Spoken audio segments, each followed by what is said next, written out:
দেখুন, বিজেপি যে ক্ষমতায় এসেছিল, আপনাদের হিস্ট্রিতে ইতিহাসে মনে থাকবে যে বিজেপি ওই একজন আন্না হাজারে বলে গান্ধীবাদী ব্যক্তি, যিনি আমাদের গান্ধীর টুপিটা পরেছিলেন, গান্ধীর কাপড়টা পরেছিলেন, কিন্তু তিনি ছিলেন বিজেপির দালাল।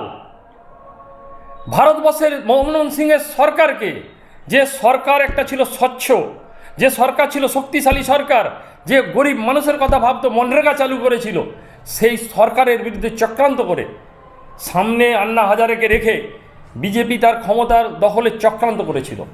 তার দোষর ছিল, আপনারা হয়তো জেনে থাকবেন, আমেরিকা সরকার।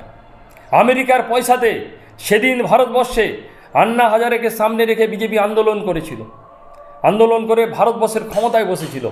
ক্ষমতায় বসার জন্য অনেক বড় বড় কথা বলে দিয়েছিল, কিন্তু সেই ক্ষমতাতে বসার আগে যে বড় বড় কথা বলা আর ক্ষমতায় বসে সেটাকে ইমপ্লিমেন্ট করা, দুটো অনেক বড় দরকার, অনেক বড় সাহস দরকার। 56 টাকা যেখানে টাকা ছিল ডলার বেসিস, আজকে 91 টাকা। এইটা দেখবেন কবে না কবে ডলার 100 টাকা ক্রস করে গেছে।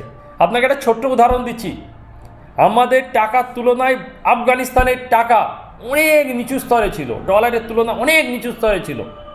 আজকে 30 বছরের যুদ্ধতে বিধ্বংস হয়ে গেছে আফগানিস্তান।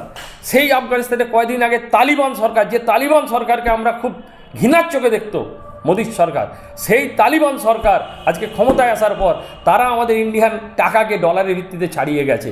এর থেকে লজ্জাজনক বিষয়। নরেন্দ্র মোদী সরকারের আর কিছু হতে পারে না। নরেন্দ্র মোদী সরকার ডলারকে তো ছোঁয়া তো দূরের কথা, ডলারের বরাবর টাকাকে নিয়ে যাওয়া তো দূরের কথা। আমাদের ভয় লাগছে কোনো দিন আজকে দেশটাকে দেউলিয়া না করে দেয়, যাতে শ্রীলঙ্কার মতো মানুষ খেপে গিয়ে নরেন্দ্র মোদীকে তার রাজপ্রাসাদ থেকে টেনে বাড়িয়ে নরেন্দ্র মোদী মন্ত্রীদেরকে রাস্তায় উলঙ্গ করে না পেটায়।